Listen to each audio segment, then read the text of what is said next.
मानस श्रृंखला में आज का विषय मर्यादा। मर्यादा का अर्थ है नियंत्रण में, स्वयं के नियंत्रण में।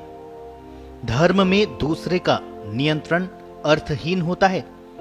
व्यक्ति स्वयं ही अपना धर्म तय करता है और उसके अनुरूप स्वयं को नियंत्रित करने का अभ्यास करता है।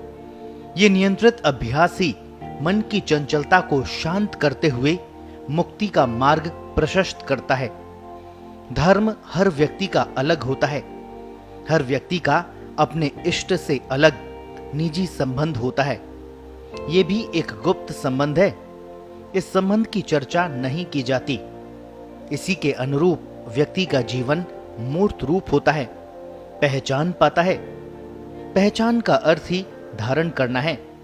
अतः मर्यादा की परिभाषा भी सबकी अलग अलग ही होती है। इसी के कारण आचरण भी भिन्न होता है। आचरण से ही समाज व्यक्ति के धर्म के बारे में आकलन करता है।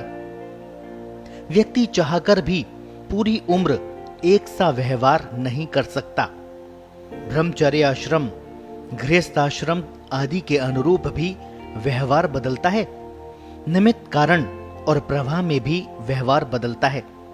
पूर्व कर्मों के विपाक से भी आचरण प्रभावित होता है। व्यक्तिगत महत्वाकांक्षाएं, राग, द्वेष, ईर्ष्या, लोभ आदि भी कारण बन जाते हैं। मन की चंचलता से तो दिन भर अंतर आता ही रहता है। ये सब स्वाभाविक परिस्थितियां हैं। इन सब के बीच संतुलन रखते हुए जीना केवल मर्यादा से ही संभव है। मर्यादा का संकल्प व्यक्ति को सदा जागरूक रखता है। मर्यादा के लिए उसे समझकर जीवन में उतरने के लिए जरूरी है ज्ञान, विवेक, प्रज्ञा। अर्थात धर्म और ज्ञान का चोली दामन का साथ होता है। इन्हें अलग अलग करके नहीं देखा जा सकता। आत्मा का धर्म है देखना। धर्म का अर्थ है देखने की प्रक्रिया तय करना। इसीलिए दर्शनों का प्रादुर्भाव हुआ। दर्शन ही मर्यादा की कुंजी बनता है। जैसा दर्शन वैसा धर्म, वैसी ही गति। आप चाहे पंच महाव्रतों को देखें या धर्म के 10 लक्षणों को या फिर 10 आज्ञाओं को। हमारे दशावतारों में केवल एक को ही मर्यादा पुरुष कहा गया है। उनकी मर्यादा ने मानव जीवन का यश बढ़ाया है। यही तो कार्य है मर्यादा का। शिखर छूने का मार्ग प्रशस्त होता है। जिस पद पर व्यक्ति बैठता है उसकी गरिमा बढ़ जाती है। अनावश्यक वृत्तियों से व्यक्ति मुक्त हो जाता है। उसका पूरा समय सार्थक और गतिमान कार्यों के लिए उपलब्ध रहता है। धर्म मर्यादा का प्रतीक है। किंतु आज धर्म का अलग ही स्वरूप देश में दिखाई पड़ता है। वहां चंचलता बढ़ रही है। आवेग और आवेश का बोलबाला है। सब नियंत्रण के बाहर जाते दिखाई पड़ रहे हैं। संप्रदायों की भी बाढ़ सी आ रही है। धार्मिक प्रवचनों की एक नई परंपरा शुरू हुई है। धर्म संबंधी सामग्री का प्रसार भी बढ़ा है। असंख्य धर्म गुरुओं को देखकर अनुमान लगाया जा सकता है कि धर्म कितना बड़ा व्यवसाय बनता जा रहा है।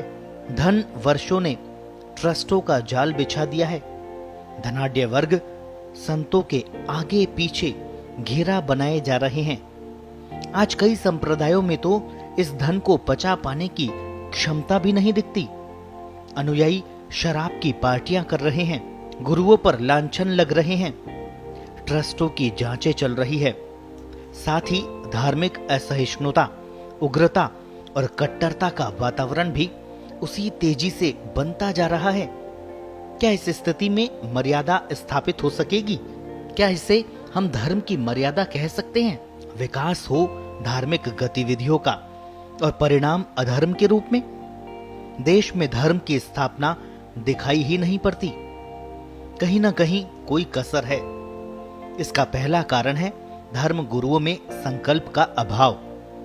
इस कारण वे भी समाज के साथ प्रवाह में बह जाते हैं।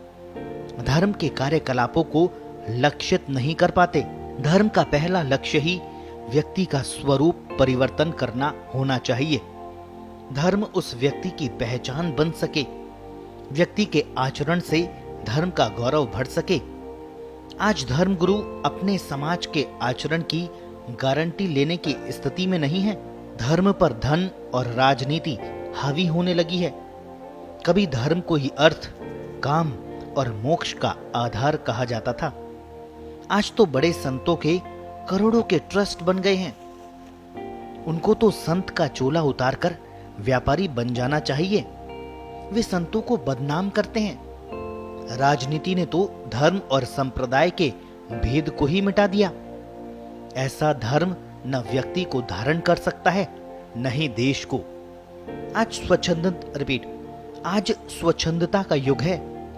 अपने ऊपर अंकुश किसी को प्रिय नहीं होता। आज तो सलाह भी किसी को नहीं चाहिए। आज की पीढ़ी बुद्धिमान है, ऊर्जावान भी है। हर व्यक्ति में शिखर छूने की क्षमता भी है, किंतु आरोहण में सफलता उसी को मिलेगी जो मर्यादा के साथ चलेगा।